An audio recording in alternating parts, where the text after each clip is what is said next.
Potentiel sur l'Europe, eh bien, dans la zone euro, il y a aujourd'hui 10% de la population qui est au chômage. C'est une véritable catastrophe à l'échelle de l'Europe. Vous parliez d'Haïti et là maintenant des immigrés en France. Que pensez-vous de la proposition d'un député des Bouches-du-Rhône de créer un statut de réfugié, non pas politique, mais humanitaire?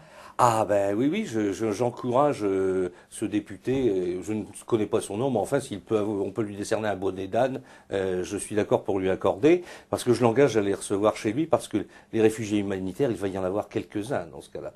Hein, c'est effectivement, de toute façon, les réfugiés humanitaires, bien évidemment, vous savez, si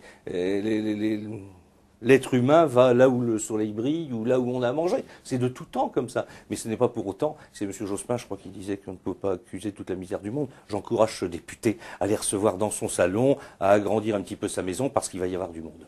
Alors quoi faire pour que ces possibles réfugiés humanitaires n'en deviennent pas?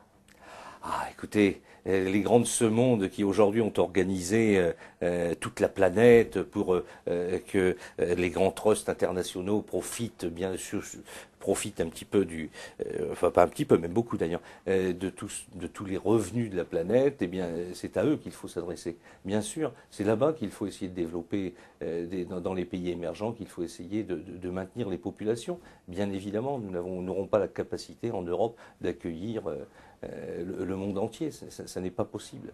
Donc c'est dans les pays émergents et en voie de développement qu'il faut... Oui, qu'il faut aider, mais par le biais de la coopération des États. Nous refusons par exemple que la région, que le Conseil régional participe à cela, puisqu'en fait, le Picard paie enfin, le contribuable Picard paie deux fois. Une fois par ses impôts par l'État et une fois par les impôts qui sont prélevés par la région. Il paie également une troisième fois, parfois sur les communes, qui aujourd'hui se mêlent un petit peu de tout cela, et puis même par les conseils généraux. Et puis il paie aussi une quatrième fois, peut-être par leur générosité, lorsqu'ils font des dons.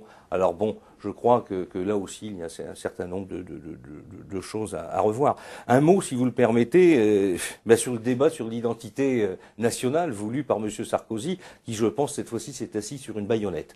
Ce débat sur l'identité nationale, d'ailleurs, je pense que l'on devrait dire l'identité nationale française, qui n'est pas du tout l'identité nationale belge, américaine ou allemande, puisque nous avons un certain nombre d'éléments, de faits qui font que la France est totalement différente de ses voisins ou des autres pays. Notre histoire est bien plus lointaine. Nous avons un pays notre nation existe pratiquement depuis aussi longtemps que la Chine. Ce sont les deux nations qui sont les plus anciennes en France. Et donc ce débat, je souhaitais dire que c'était une arnaque supplémentaire de M. Sarkozy. J'y ai participé à deux ou trois débats dans l'Oise. Ceci est fait en catimini, 15 personnes y participant, et tout est fait pour verrouiller la parole. On prétend même nous interdire de parler d'immigration, puisqu'en fait c'est ça le fond du problème.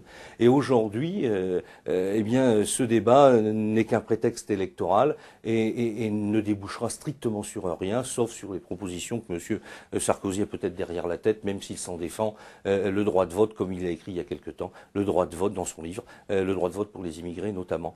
Donc ce débat, eh bien, était véritablement quelque chose de gâché. Il aurait pu y avoir quelque chose qui effectivement fasse avancer les choses, la problématique. Ce n'est pas le cas, c'est la raison pour laquelle nous réclamons un véritable référendum national et populaire sur ce sujet de l'immigration. Voilà, parce que nous pensons évidemment que les fondements de l'identité française, eh bien c'est d'abord, c'est vrai, les origines ethniques du peuple français, qui sont celtes, latines et des Germains, issus des Germains, la langue, évidemment, la langue commune, la langue française, les racines chrétiennes, on ne peut pas y échapper, bien évidemment, et puis également l'histoire commune, et puis le patrimoine commun.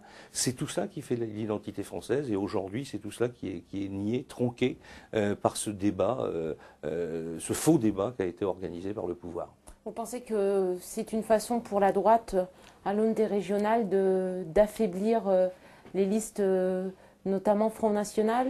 Écoutez, je ne le pense pas, j'en suis certain. En tout cas, c'est ce qu'il a essayé de faire. Je disais tout à l'heure qu'il s'était assis sur une baïonnette, et je pense que ça pourrait lui faire mal, parce qu'effectivement, personne n'est dupe. La preuve en est, il n'y a pas eu, comme je viens de le dire, 10 à 15 personnes dans les débats. En gros, c'est à peu près ce que l'on a pu noter.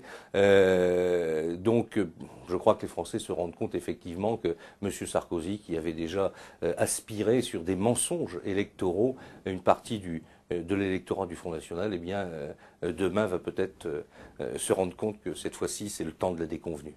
Donc, tout ça sont des sujets très sérieux. Il n'y a pas quelque chose d'un peu plus badin, j'allais dire? Oui, écoutez, je vais peut-être vous choquer tout à l'heure. Comment dire, je réfléchissais donc toujours sur l'actualité de la semaine passée. Oui, il y a quelque chose qui m'a fait sourire. C'est l'histoire de cette surveillante pénitentiaire Fadila qui comment dirais-je, dans la maison pénitentiaire de Poissy. J'ai lu ça dans la presse écrite la semaine dernière. Eh bien, non seulement fournissait des puces pour les portables aux trafiquants de drogue à l'intérieur de l'établissement où elle travaillait, mais également, semble-t-il, entretenait des relations sexuelles avec les prisonniers. Bon, ça m'a fait sourire parce que c'est vraiment, c'est pousser la conscience professionnelle très loin, et peut-être que pour une fois, en tout cas, des prisonniers vont regretter un gardien, ou plutôt un maton, comme on les appelle, voilà. Donc c'est un petit peu ce qui m'a, dans cette actualité fort peu souriante et grave, c'est peut-être un petit peu comment dire, la petite information qui m'a prêté à sourire. Voilà. Merci beaucoup, Monsieur Guignot. Merci.